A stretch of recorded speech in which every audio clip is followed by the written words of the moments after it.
Entonces estamos ahí con, espero que estén viendo lo que está arriba en la pantalla.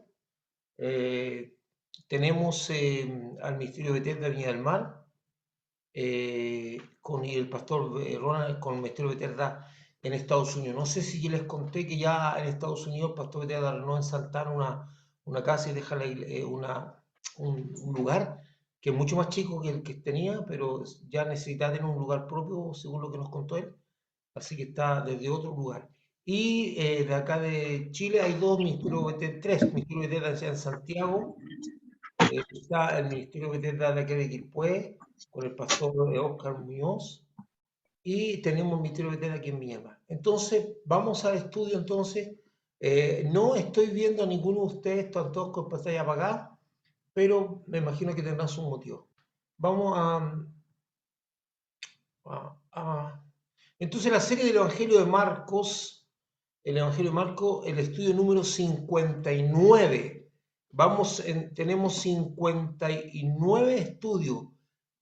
En 59, en 58 estudios abarcamos 13 capítulos, más o menos a razón de 4 estudios por capítulo. Entonces, pero en algunos uno se extiende más, en otros menos, pero llevamos 59 estudios con el del día. Y estamos abarcando entonces lo que corresponde a eh, los primeros versículos del capítulo 14. Y siempre me gusta hacer un repaso para que las personas vayan tomando esto en su mente.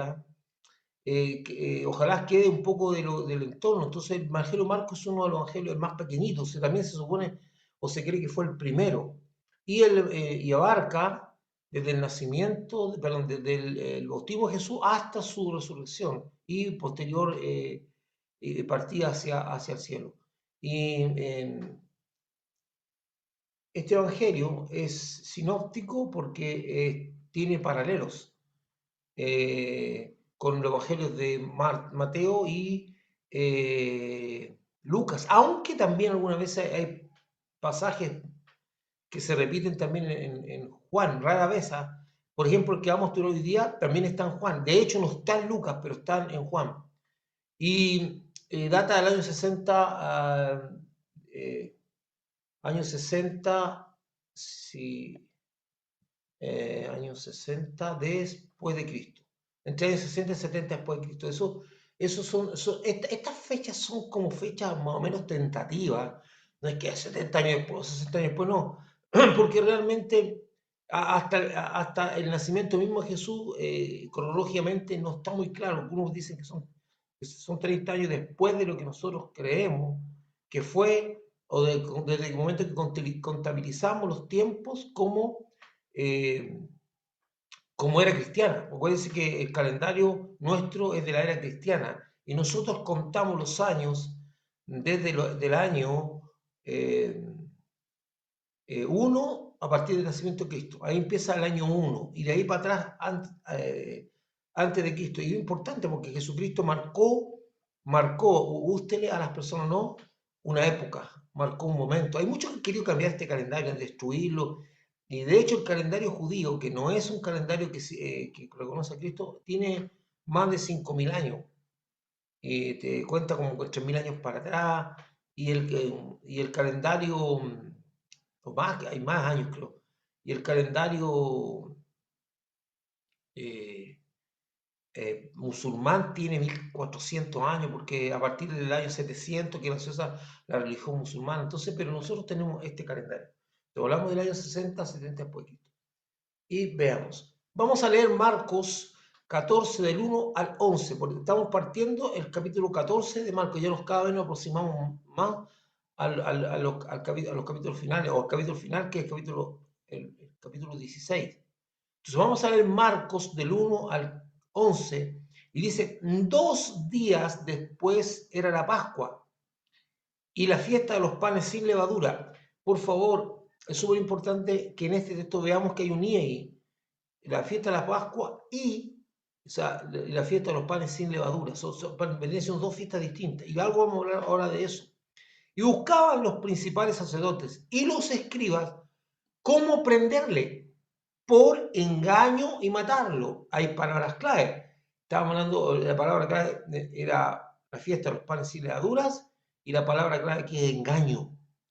Y decían, no durante la fiesta para que no se haga alboroto en el pueblo.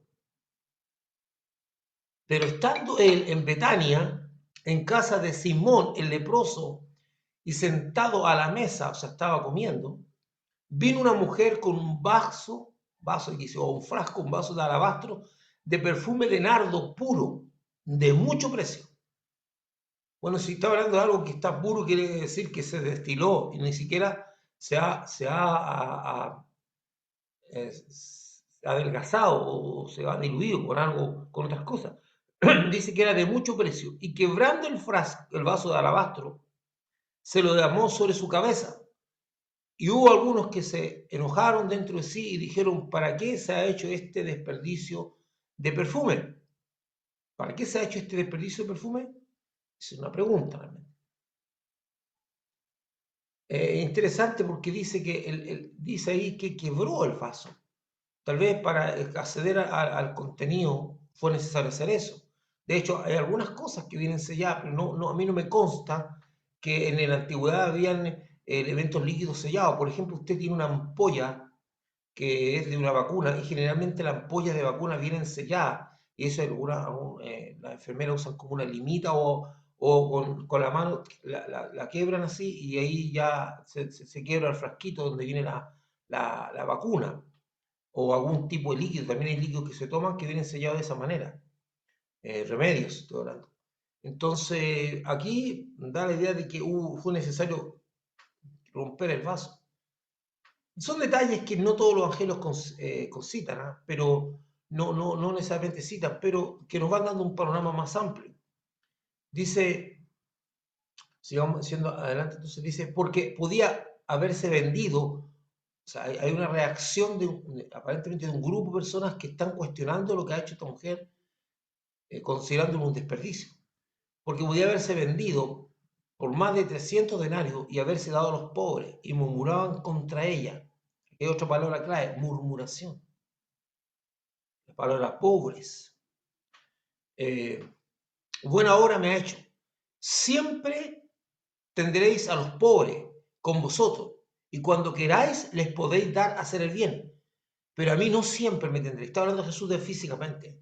Porque Jesús también prometió, como lo hemos visto anteriormente, dice, aquí yo estoy con vosotros todos los días, hasta el fin del mundo. Claro, entonces aquí está hablando de no siempre me tendréis, porque un espíritu no se le echa perfume, ni se le derrama aceite, ni nada de eso. Entonces, cuando Jesús dice, a mí no me tendréis siempre físicamente. Esta ha hecho lo que podía, porque se ha anticipado a ungir mi cuerpo para la sepultura.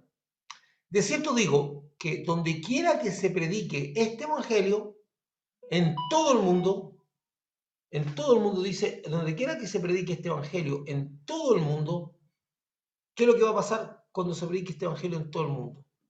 Dice, también se contará lo que ésta ha hecho para memoria de ella.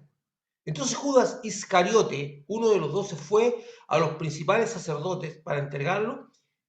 Ellos, al oírlo, se alegraron y prometieron darle dinero, y Judas buscaba oportunidad para entregarle. Como ya hemos dicho antes, estos textos relatan los últimos momentos ministeriales de Jesucristo en la tierra, porque el cumplimiento de su propósito en la tierra se aproxima, o sea, la muerte de Jesús. El cumplimiento del propósito del ministerio de Jesús. Bueno, el propósito es amplio, ¿verdad?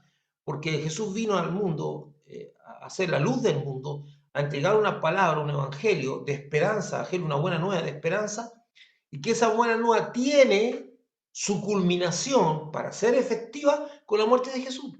La muerte de Jesús marca la bendición para nosotros.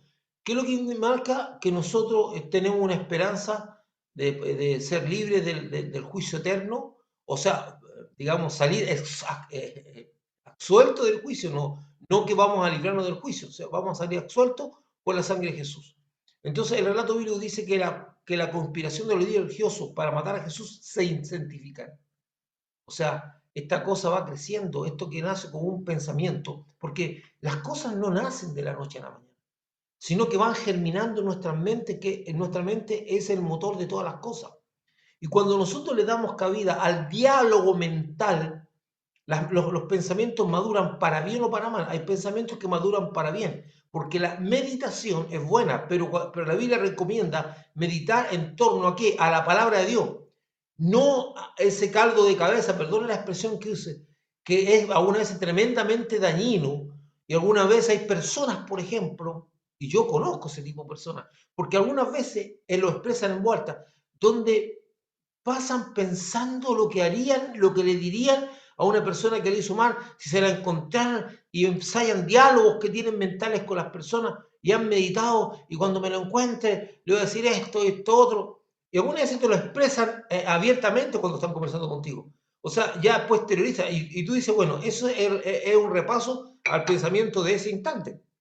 Pero ¿cuánto rato más ha estado esta persona dándole vuelta a esas cosas, a cambiando de escena, que si se lo encuentra en la calle, que si se lo encuentra en una reunión, que esto otro, lo que le va a decir? Eso no es una meditación sana. Y en mí esto empieza a elaborarse. Entonces, esta situación de los que debemos aprender también, de los judíos, de los dignatarios judíos, es una cosa que fue progresivamente avanzando, porque ellos dieron cabida al diablo en su corazón. Ellos dieron cabida al diablo, dieron cabida a los pensamientos. Acuérdense que el diablo, según la Biblia, no lo digo yo, apunta dardos de fuego. ¿Qué son esos dardos? Son cosas que van a herirte, pensamientos. Los dardos son pensamientos que van hacia ti con la única intención de crear una semilla y poner algo en ti para que tú le sigas dando vueltas. Y el diablo se especializa en hacerte creer que muchos de los pensamientos que tú tienes los originaste tú. Y no siempre es así. La mayoría de las veces, cuando se trata de algo que va contra Dios, el diablo va y sugiere a tu mente lo que él quiere que tú empieces a darle vuelta. Y si tú entras en esos diálogos, por eso en la Biblia, en su inmensa sabiduría, porque la Biblia tiene una inmensa sabiduría y abarca todas estas instancias, dice que debemos llevar todo pensamiento cautivo a la obediencia a Jesús. ¿Qué significa eso? Que un pensamiento tenemos que inmediatamente compararlo con la enseñanza de Jesús. Porque si de repente a mí se me viene a la mente una mala intención contra una persona, no sé, porque a lo mejor esta persona me hizo daño y yo con justa razón, a lo mejor tengo un poquito de malestar o resentimiento. Entonces yo empiezo a elaborar, entonces en mi mente empieza a trabajar con pensamientos que no son buenos hacia esa persona. Entonces, ¿qué es lo que tengo que hacer yo? Tomar ese pensamiento, compararlo con la palabra de Dios y decirle, dice, llevando todo pensamiento cautivo a la obediencia a Cristo Jesús. O sea, de ahí digo, no, esto no obedece a la palabra que Jesús me enseñó. Y pum, chao pensamiento. Entonces, la cosa apunta a que el diablo tira dardos de fuego, que es una pequeña sugerencia que tú le empiezas a dar vuelta después y eso se agranda, porque el diablo sugiere. Y lo más tremendo es que mucha gente cree que muchos de estos pensamientos lo originan ahí. Estoy poniendo una guerra espiritual. Es una guerra espiritual y la guerra espiritual se desarrolla aquí, aquí. Ahí está la guerra. Y ahí está por el control de los pensamientos y la mente. Entonces ahí es donde nosotros decimos, no, esto no está bien y damos por cortado. Y eso es una cosa que usted tiene que aprender. Y no también siempre estar culpándose, mira, no, hay cosas que a usted el diablo se las sugiere y usted las toma. Ese es el problema, que las toma. Por eso dice derribando argumentos y toda actividad que se va contra el conocimiento de Dios y llevando cautivo, o sea, derribando digamos, todo aquello que se opone al conocimiento de Dios y llevando cautivo todo pensamiento a la obediencia a Cristo. Entonces aprendemos de eso, que el Señor nos lleva a que nosotros tengamos los pensamientos, tengamos esos pensamientos cautivos en obediencia a Jesús. Entonces, ¿y cómo podemos cautivar un pensamiento? Es que el pensamiento queda inhabilitado a partir del momento en que yo lo obligo a tener que contactarse con la enseñanza de Jesús. Debo hacerlo. Entonces, pero ¿por qué me estoy deteniendo más de la cuenta en esto? Porque yo quiero hacerle entender a usted, para su paz interior, que no todo lo que usted piensa viene de usted. El asunto es que en esta guerra espiritual usted va a tener muchas sugerencias. Algunas de estas sugerencias van directamente a mi pensamiento y mi mente. Y otra, el diablo usa personas para transmitir su deseo o transmitir lo que él está preparando. Entonces nosotros entramos en esos diálogos y algunas veces esas personas son instrumentos del diablo para inducirte a algo, para hacerte creer algo o para llevarte hacia algo. Y escúchame esto es súper importante, hermano, perdón. Hay algunas personas que son usadas por el diablo, personas que tú tienes en alta estima y en alta valoración. Entonces, como tú las tienes en alta estima y en alta valoración, tú dices, wow, esto, lo que me está diciendo esta persona es bueno, pero no siempre es bueno. pero ese hecho usted tiene que tenerlo claro. Nosotros tenemos un pensamiento claro, una evidencia patética, brillante, clara, una exposición de Jesucristo donde expuso una realidad en forma violenta, dura para aquel que la vivió, pero espectacular para nosotros. ¿Y cuál es esa exposición terrible que hace Jesús? Es la exposición que hace Pedro con respecto a la sugerencia que Pedro le hace para que no vaya a morir a Jerusalén. Entonces el Señor Jesús le dice, apártate de mí, Satanás. Entonces ahí deja expuesto que el que está hablando o los pensamientos o esa idea no nació en la mente de Pedro.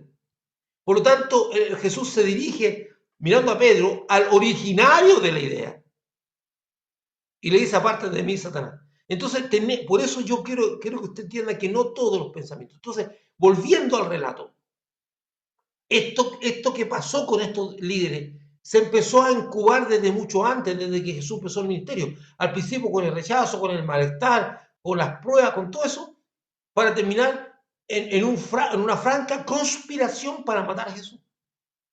O sea, eso es súper importante porque cuando nosotros le damos cabida a un pensamiento que no está sujeto a la obediencia a Cristo, ese pensamiento crece en nuestra mente, puede terminar con visiones de venganza y una serie de cosas. Y muchos de ustedes algunas veces caen, porque al final, esto a mano no sé cómo expresarlo, porque ya de repente es tanta la riqueza escritural, porque la misma escritura dice que brotando una raíz de amargura os estorbe. Qué impactante cómo va el Señor mostrándonos cómo funciona nuestro interior y esta lucha espiritual. Qué impactante, dice, brotando una raíz de amargura o se estorba y por ello muchas... ¿Y qué hace la raíz de amargura? Expresa odio, expresa malestar, expresa resentimiento contra personas. Y esa raíz de amargura, que no solamente contamina a otros, también puede transformarse en algo más que una raíz de amargura. Transformarse en una acción que nos traiga consecuencias graves. Entonces, por eso no debemos dar cabida. Disculpe, hermano, que me haya detenido tanto en esto, pero es importante que usted pueda entender eso. Que lo que pasó con estos líderes no fue de la noche a la mañana. Esto empezó a aumentar día tras día. Veamos un poquito más. Sin embargo, lo que estos líderes desconocen es que la muerte de Jesucristo es parte del plan de Dios para la humanidad. Pero este plan de Dios no necesita una conspiración para llevarse a cabo. Mire, que Dios use la circunstancia para seguir adelante no significa que Dios justifique las circunstancias negativas, malas, horribles. No es eso. Porque, no, porque si esto no hubiese ocurrido, el plan de Dios no se hubiese cumplido. Entonces, de repente estamos frente a una tragedia, estamos frente a algo nefasto, a algo totalmente incorrecto, y creemos que eso era parte de la voluntad de Dios, que ocurrieran cosas incorrectas. Dios no propicia el pecado, Dios no propicia el odio, la mentira, Dios no se niega a sí mismo. Cuando Jesús nos dice que debemos amar a nuestros enemigos, porque Dios quiere que amemos, que Dios ama a la humanidad, es así. O sea, no está negándose. Y ahora yo le voy a decir, ¿Dios ama a esos líderes? Sí, lo ama. Y lo ama, así como me ama usted y a mí. ¿Esos líderes son peores que nosotros? No, a lo mejor nosotros somos peores que él. Porque no siempre, la forma que tenemos los seres humanos de mirar la historia es re fácil, es re fácil, porque ya conocemos lo hecho y tenemos la tendencia a decir, no, si yo estaba en esa época yo no habría hecho eso. ¿Y quién lo asegura? ¿Quién asegura que tú no hubieses hecho eso? Si el Señor Jesús te dijo la cosa clara, te la dijo a ti y me la dijo a mí. Engañoso y perverso es tu corazón, más que ninguna otra cosa. Entonces, de ahí, hermano amado, que debemos valorar y ser tremendamente agradecidos con la misericordia de Dios para con nosotros, que aún siendo pecadores malos, nos perdonó y nos ama. Entonces, valore la misericordia de Dios, porque usted no es mejor que estas personas. Lo que pasa es que usted en un punto de su vida volcó hacia Cristo, en un punto de su vida. Y eso hace la diferencia.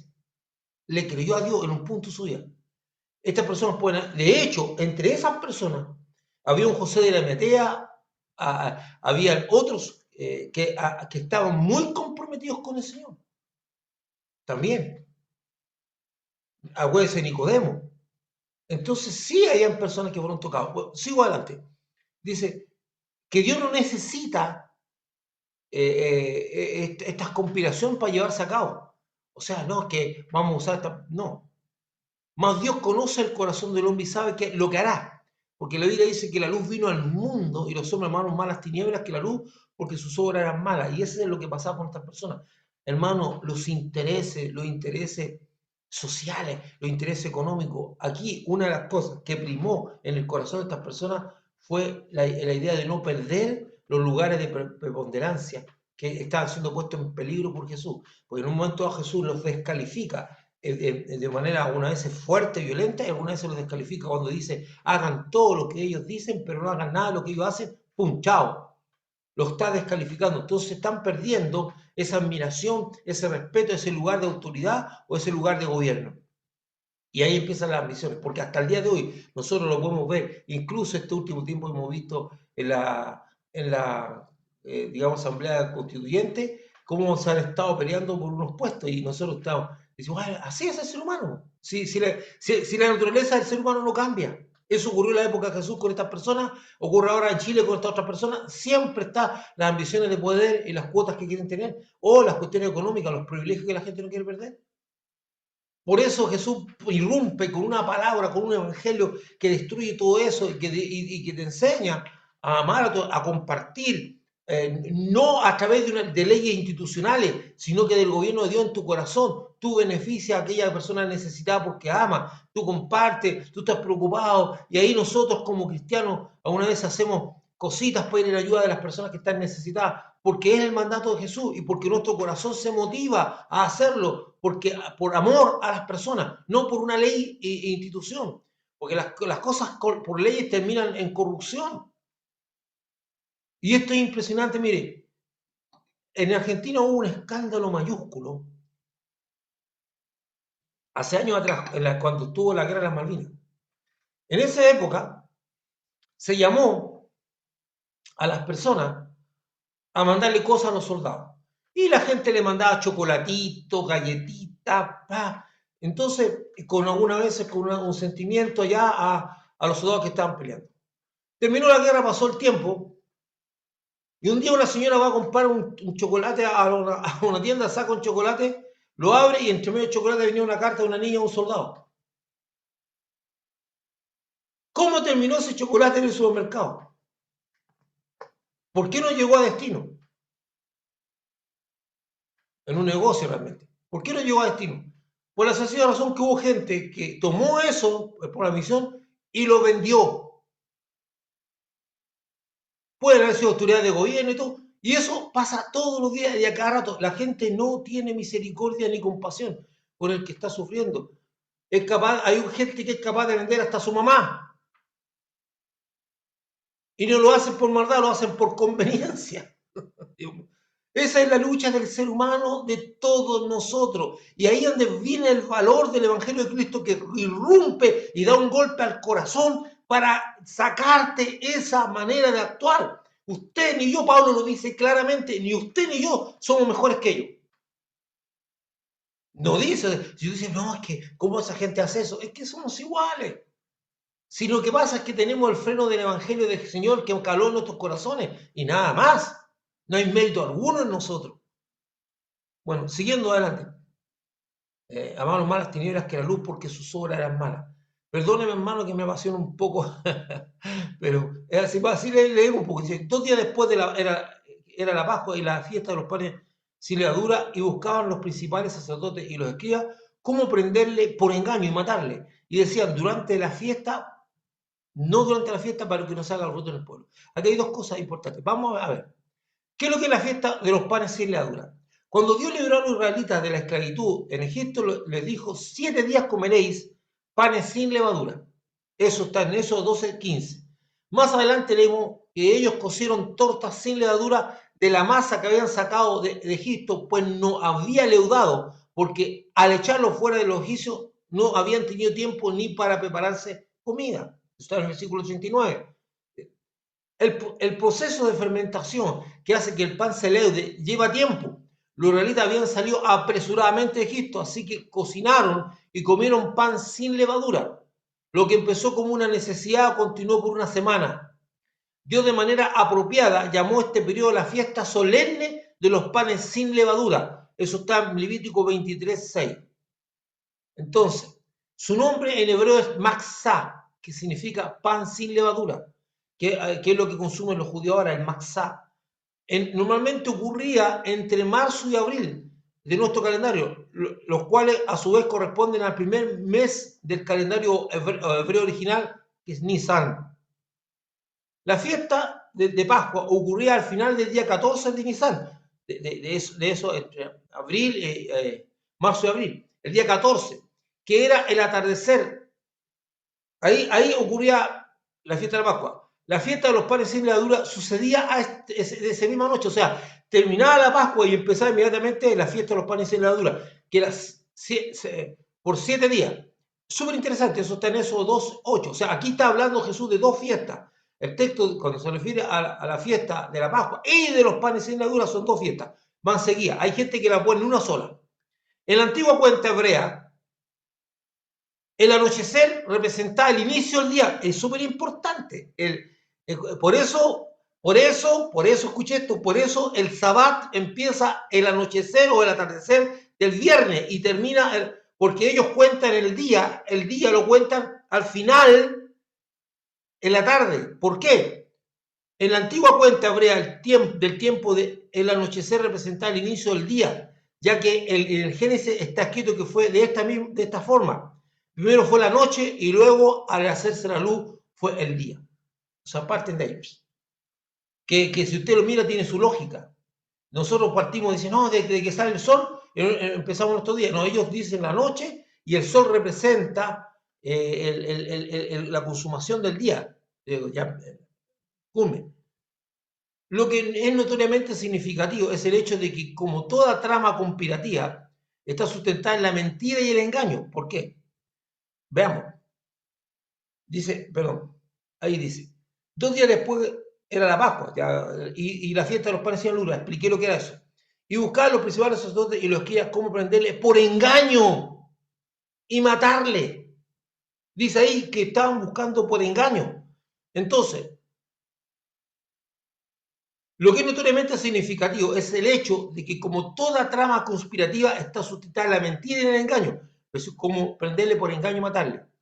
A partir de ese momento han sentenciado a Jesucristo a muerte, pero como todo buenos religiosos, están más dispuestos a respetar las tradiciones que la palabra de Dios y sus mandamientos. No matarás. De hecho, ¿por qué? Dicen, no, pero que no lo hagamos en la fiesta porque vamos a ensuciar la fiesta y vamos a alborotar al pueblo. O sea, están más pendientes de que se cumpla. Y eso, aún también nosotros lo tenemos en el corazón. Más dispuestos a respetar las tradiciones que la palabra de Dios. Y eso ocurre constantemente en la iglesia y daña a la gente. Porque por las tradiciones, más que por la palabra de Dios, las tradiciones hacen muchas veces a la gente en misericordia. Entonces ellos están dispuestos a matar, o sea, a violar el mandamiento, matar, pero respetar las tradiciones de la fiesta. Pero estando él en Betania, en casa de Simón el leproso, y sentado a la mesa, vino una mujer con un vaso de alabastro de perfume, de nardo, puro, de mucho precio, y quebrando el vaso de alabastro, se lo derramó sobre su cabeza. Quiero leer este mismo texto ahora en Juan 12, 1, 2. 6 días, ¿por qué? Porque aquí dice que llegó a Betania y que estaba sentado en la casa de Simón el leproso. 6 días antes de la Pascua, estamos hablando de Juan 12, 1, 2, vino Jesús a Betania, donde estaba Lázaro, el que había estado muerto y a quien había resucitado de los muertos. Y le hicieron allí una cena, no dice dónde. Marta servía y Lázaro era uno de los que estaban sentados a la mesa con él. O sea, al leer esto, como que da la idea de que están en la casa de María y Marta y de Lázaro. Pero no dice eso. Entonces, como que, bueno, en los otros evangelios dice que están en la casa de Simón el leproso. Pero aquí no dice que están. Dice que Lázaro está sentado a la mesa. ¿Dónde? No dice. Ahora, Marta le está sirviendo. ¿Sirviendo qué? Porque el concepto de servir para nosotros es comida, la mesa. Y para la Biblia el servicio no es mesa solamente. Entonces este texto tiene su paralelo en Mateo 26 y Juan 12. Tanto Mateo como Marcos sitúan la situación en casa de Simón el fariseo, o también conocido como Simón el leproso. Pero Juan dice que a Jesucristo le prepararon una cena, cosa que también es concordante con el otro evangelio. O sea, están comiendo, ahí dice que está sentado a la mesa, ¿verdad? Juan no dice en casa de quién se realizó la cena, pero dice que Marta servía a Jesucristo, lo que nos induce a creer que la cena está en la casa de los hermanos, Lázaro y sus hermanas, aunque no lo dice. Pero servir también tiene la connotación de prestar ayudas diversas, por lo cual es totalmente compatible con que los tres hermanos estuvieran en la casa de Simón el fariseo. Puede que Simón también le haya dicho a Marta, bueno, sí, si tú quieres participar, servir, como muchas veces lo hacemos nosotros, oye, ¿quieres que te ayuden a algo? Y nos metemos ahí, alguna vez ni siquiera preguntamos si quieren que ayuda, nos metemos igual a ayudar. O sea, es como parte de eso. Entonces, estas cosas se desarrollaron en la casa de Simón el fariseo. No tengo idea por qué le decían Simón el leproso, no tengo idea. No averigüé más allá. Los evangelios de Marco y Mateo dicen que una mujer tomó un frasco de perfume para ungir a Jesucristo. El evangelio de Juan la identifica como María. El evangelio de Marco y de Mateo dicen que una mujer tomó un frasco. Pero el evangelio de Juan dice que María. La información de los evangelios se complementa. Y Marcos dice que María derramó el perfume en su cabeza, lo ungió. Y Juan dice, ungió los pies de Jesús y los jugó con sus cabellos. O sea, uno de los evangelios dice que le echó el perfume aquí en la cabeza y lo ungió. Eso, el perfume derramado, eso es ungir. Acuérdense que cuando la gente ungía con aceite no lo hacía como lo hacíamos nosotros. Nosotros cuando ungimos el aceite, no sé si era por escasez, por respeto a la ropa de las personas, no tengo idea, es que nosotros le echamos una gotita nomás por acá, o le ponemos una gotita aquí en la frente. Esta gente pescaba el aceite y se lo tiraba encima así, y le chorreaba. Eso es ungir, eso es. Y aquí también María pesca el perfume y se lo derrama sobre su cabeza y también le unge los pies a Jesús. Y Juan dice, ungió los pies de Jesús y lo enjugó con sus cabellos. Este es un acto de amor, hermano, y adoración. Esto que hace María es un acto de amor y de adoración a una persona que físicamente está presente. Toma a Jesús y derrama sobre él un perfume, ¿ya? Que va más allá de la forma y costos económicos como personales. ¿Por qué costo económico? Porque dice que el frasco era caro. ¿Y por qué personales? Porque la gente la empezó a pelar, perdón, empezó a murmurar contra ella, a hablar mal de ella. Marcos 14:4 dice, y hubo algunos que se enojaron, por favor, escuche eso, enojaron dentro de sí y dijeron, ¿para qué se ha hecho este desperdicio de perfume? Desperdicio. O sea, escuche esto, estos son seguidores de Jesús, estas son personas que están con Jesús y consideran que se desperdició el perfume poniéndoselo a Jesús. Esté atento a eso, téngalo aquí en la cabeza, porque muchas de estas actitudes lo tienen algunos creyentes actualmente. De otra manera, pero la tienen.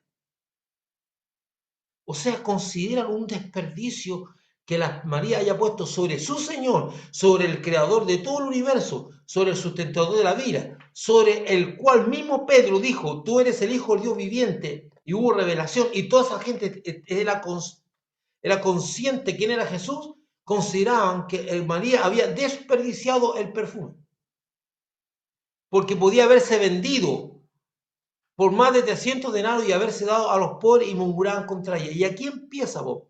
ese conflicto religioso, esa forma de decir, oye, pero ¿por qué vamos a hacer eso cuando podríamos hacer esto mejor que de más de bendición para las personas? Esa es la forma de pensar humana que rodea nuestras iglesias, es la forma de pensar que es lo que Jesús trata de destruir. No se trata cómo piensas tú o cómo pienso yo, se trata de cómo piensa Dios, cómo ve las cosas Dios, cómo cree Dios que son las cosas. Por eso Jesús irrumpe en el consciente humano, haciendo pedazos, pero triturando el sentido de justicia nuestro. ¿Y cómo lo tritura? Cuando saca el ejemplo del aquel hombre que sale a buscar personas para que trabajen en su parcela, voy a decir parcela, o en su fundo, ¿va? Y le dice, y a los primeros le ofrece, voy a ponerme generoso, 30.000 pesos el día. Entonces va contratando a distintas horas personas y cuando llegan lo último empieza a pagarle y a los últimos, o sea, a los primeros les da 30.000 y a los otros que vienen igual. Y ahí se arma un escándalo y dice, nosotros, esto es injusto, que nosotros hemos soportado el sol, el ambiente y nos dio los mismos 30.000 pesos que le dio al resto, que no aguantaron y algunos sinvergüenza, ellos pensaban, trabajaron apenas una hora y les llegó más. Entonces Jesús irrumpe y dice, pero ese sentido de justicia que tienes tú no es el que tengo yo. Ahora, yo no te he sido injusto. Le dice Jesús, porque yo acordamos 30.000, ¿verdad? Sí. ¿Y te pagué los 30.000? Sí. ¿Y por qué tú te enojas si yo siendo bueno le doy lo mismo a esta persona? Entonces, eso destruye el sentido de justicia, porque en nuestro sentido de justicia, aunque haya un contrato por medio, dice que el que trabaja más merece recibir más. Para Dios no es así. Y tú vas a estar en constante conflicto con Dios si no te sintonizas en su manera de pensar, porque Dios no tiene pensamientos humanos. Pero tú dices, pero eso no es justo. Tú podrás creer lo que quieras, sino que tienes que conocer. Tú no sabes los motivos de por cuál Dios hace esas cosas. Porque los pensamientos de Dios son mucho más altos que tus pensamientos y los míos y todos los nuestros.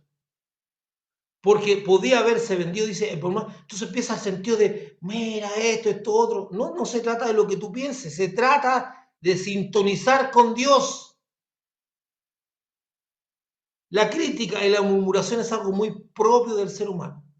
Se da sobre todo cuando aflora la envidia y los intereses personales se ven afectados. Claro, porque aquí está, cuando la envidia hace que la persona murmure. Nosotros no debemos murmurar nunca a las personas. Entonces, dice, o los intereses personales se ven afectados, como el caso de los fariseos, que sus intereses personales están siendo afectados, estaban perdiendo autoridad, no querían perder poder y todo eso. Entonces aflora esto, la murmuración y la crítica. En este caso, los discípulos empezaron a criticar. ¿Por qué? Porque sus intereses personales, sobre todo Judas, que era un ladrón. La crítica rara vez reconoce lo bueno de la acción, solo se centra en algún aspecto que a los ojos del crítico es negativo. Y eso lo vemos ahora, sobre todo ahora, hermano, en estos conflictos que hay políticos, nadie reconoce nada bueno del otro. Todo es, aunque la otra persona haya hecho algo bueno, nada se reconoce. Y eso es complicado, hermano. Se está viendo solamente, y así es el ser humano, la naturaleza, porque hay envidia, porque no, mi interés está siendo tocado. En la Biblia hay una orden explícita a no murmurar, sobre todo contra los hermanos. Una orden, y una orden constituye un mandamiento. Lo que está en la Biblia no son sugerencias. En el caso de la ofrenda de María, se está criticando un acto de sublime amor y adoración a Jesucristo. Lo que hace María no es dejarle el cuerpo olorosito a Jesús. No, no, porque con todo el camino andaba medio de hondito, no. Es un acto de adoración, una ofrenda carísima. María no consideró el costo monetario de su ofrenda a Jesucristo. Y es eso lo que hace la diferencia de una ofrenda correcta, Abel, a la ofrenda incorrecta, Caín. Eso que hace la diferencia, no consideró el costo. La ofrenda lleva en sí el compromiso del ofrendante, lo que llamamos entrega. Entrega. Hay algunos creyentes que tienen serios problemas con el compromiso con el Señor Jesucristo, porque están más comprometidos con los bienes materiales y por eso les parece ridículo dedicar a Dios lo que ellos consideran de mucho valor material. Hay creyentes que tienen problemas serios de esto. Se complican mucho porque dicen, no, es que esto es muy caro, mucha plata, es mucho aquí, mucho allá, y tienen luchas interiores en el corazón. Pero María dijo, no, para mi Señor lo mejor. Por eso la Biblia dice, este pueblo de labios me honra, pero su corazón está lejos de mí. Compromiso es compromiso, y el compromiso se manifiesta con hechos y acciones. Yo estoy comprometido. Entonces María hizo eso. María no pensó ni sacó la calculadora, uy, este perfume es caro, empezó a buscar, puso en su mesita de noche todos los perfumes y dijo, ya, este está a un precio más o menos más baratito o un precio intermedio, con esto voy a ungir al Señor. No estaba haciendo cálculo, dije yo para Dios lo mejor. Y ese es el conflicto que tienen algunos creyentes. Por eso el Señor dice, tengan cuidado, yo no quiero que en mi altar me traigan un animal cojo, o lo peor que tengan ustedes el animal. El ofrendante a Dios siempre elige lo mejor de lo que tiene para llevárselo a Dios, y no a un ser humano. Ese es un conflicto que yo veo todo el tiempo con mis ojos, y cuando atiendo personas, es un conflicto tremendo que tienen las personas con respecto a eso. Los bienes han tomado su corazón y se lo han convertido en su Señor. Hay creyentes que consideran a otros fanáticos religiosos por tener compromiso como el de María. Pero ¿cómo puede ser esta estupidez? No, yo nunca haría esta semejante estupidez. ¿Cómo es un perfume caro? ¿Cómo lo vamos a entregar? Además, se perdió. Se tiró ahí, cayó al suelo y se derramó. Los religiosos usan la palabra de Dios para justificarse. Y en este caso se pretende usar una buena causa como la de ayudar a los pobres para invalidar el acto de adoración de ungir con perfume a Jesucristo. Y consideran que fue desperdicio el advertirlo sobre él y no haberlo vendido para ayudar a los pobres. Desperdicio. Qué terrible, hermano.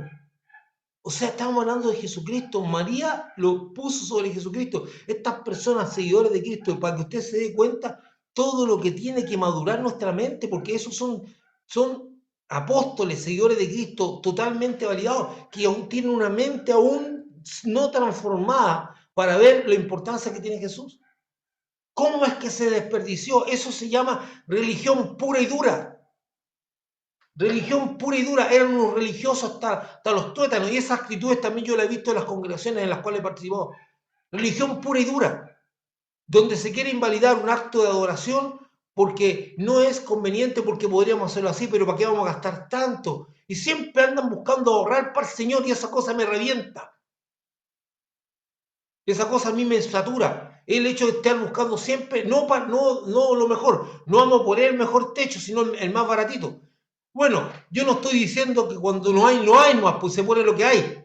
Y con lo que uno tiene, compra lo mejor para el Señor. ¿Me entiendes lo que estoy diciendo? No estoy diciendo que no, que la iglesia... No, esto es lo que nos dio Dios y con esto compraremos. Pero algunas veces teniendo con qué hacer lo mejor para Dios, se busca siempre lo regalado, lo barato, lo que no tiene costo, que el hermanito, y alguna vez el hermanito que está dispuesto a regalar, busca entre sus cachivaces qué ponerle a Dios. Es una realidad. No es que la persona busque lo mejor, también hay hermanos que cuando van a hacer algo para Dios buscan lo mejor. Y dije, hermano, yo me comprometo a hacer esto y buscan lo mejor y lo hacen con excelencia. Sean los dos casos. Pero es una realidad que vemos. Y esa lucha está en tu corazón como en el mío. Los religiosos usan la palabra de Dios para justificarse y en este caso se pretende usar una buena causa como la de ayudar a los pobres para invalidar el acto de adoración de ungir con perfume a Jesucristo. Y consideran que fue desperdicio al vertirlo sobre él y no haberlo vendido para ayudar a los pobres. Hay, no. Marco, el último, estamos ya entrando a la última, pero Jesús dijo, dejadla. ¿Por qué la molestáis? Buena obra me ha hecho. Y siempre tendré a los pobres con vosotros. Jesús estaba viendo que estaban pensando, y no solamente pensando, sino que después estaban pelando, murmurando, y Jesús lo escuchó.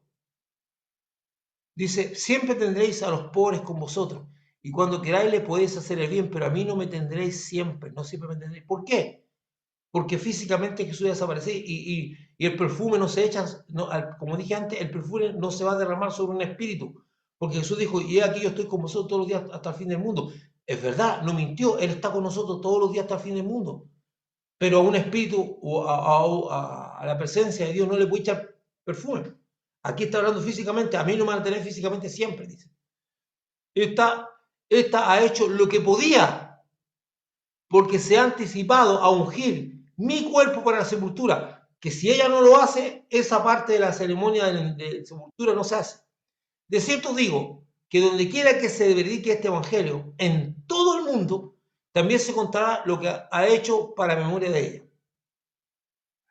Jesucristo dice que no molesten a María porque lo que ella ha hecho al ungir a Jesucristo es una buena obra. Ah, pero era mejor la otra obra, vender el perfume y dárselo a los pobres. ¿Quién te dice a ti cuál es la mejor obra? Por eso sintonízate con Dios, porque Dios sabe qué es lo mejor y Jesús dijo que esto que hizo ella era lo mejor, porque a los pobres dice siempre lo tendréis.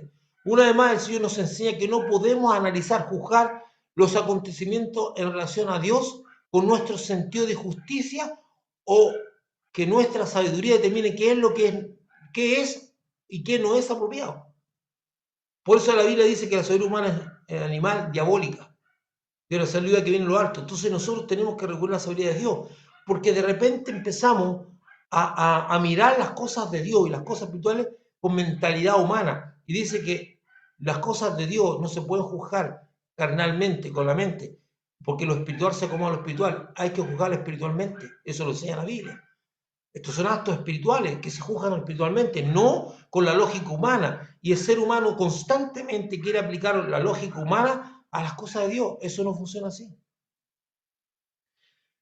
Dios, con nuestro sentido de justicia o con nuestra sabiduría, determine qué es lo que no es apropiado. Sobre todo cuando estamos en encrucijadas espirituales.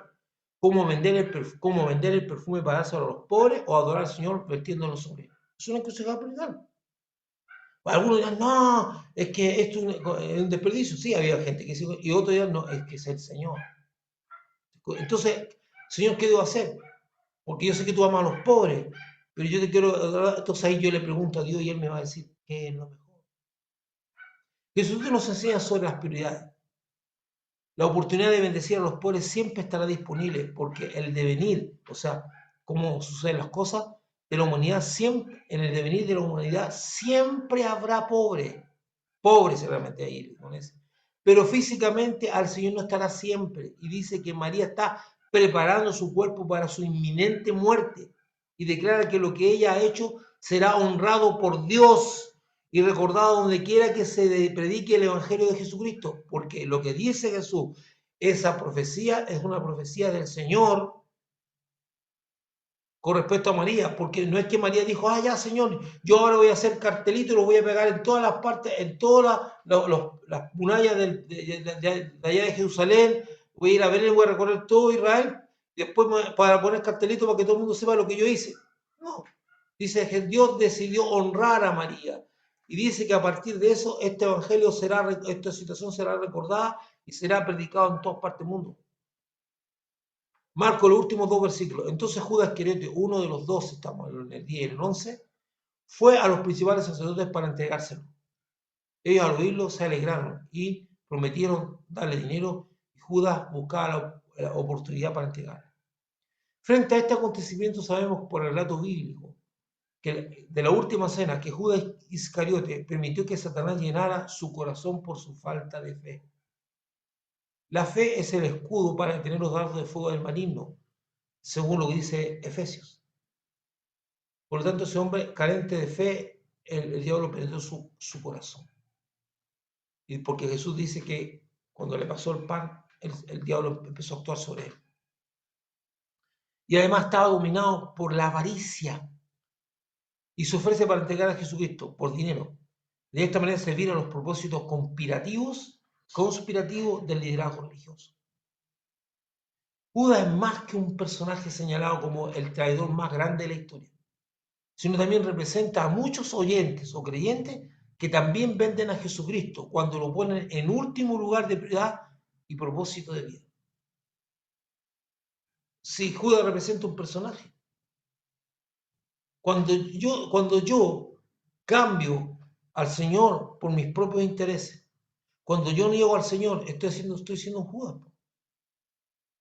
Hay personas que por conveniencia no declaran que son hijos de Dios y esconden su condición de hijo de Dios. No, yo no estoy diciendo que usted tiene que andar diciéndole todo, oh, yo soy un cristiano, pero algunas veces la persona dice, tú eres un hijo de Dios. No, o tú eres un creyente, tú eres un cristiano, se quedan callados o lo niegan. Bueno, esta es la condición de Judas. Aquí hay varias cosas que usted para sacar de enseñanza, hermano. Con respecto a ser ofrendante, a, a la manera en que nosotros podemos traicionar al Señor también. Yo con esto aquí paro y voy a también a cerrar el punto. En este texto que hemos analizado o que he tenido la oportunidad de explicárselo a usted, hay mucha enseñanza que usted puede sacar para su vida. Hay muchas cosas que Dios ha hablado a su corazón como lo ha hecho al mío. Entonces tome usted algo de ahí y aplíquelo a su vida, porque no tiene sentido alguno pasar meditando o pasar hablando de las cosas y que esto no ejerza un efecto en nuestra vida. Así que yo dejo hasta aquí esta meditación con respecto a esto, que es el estudio número 59, y espero en el Señor que haya sido de bendición para usted.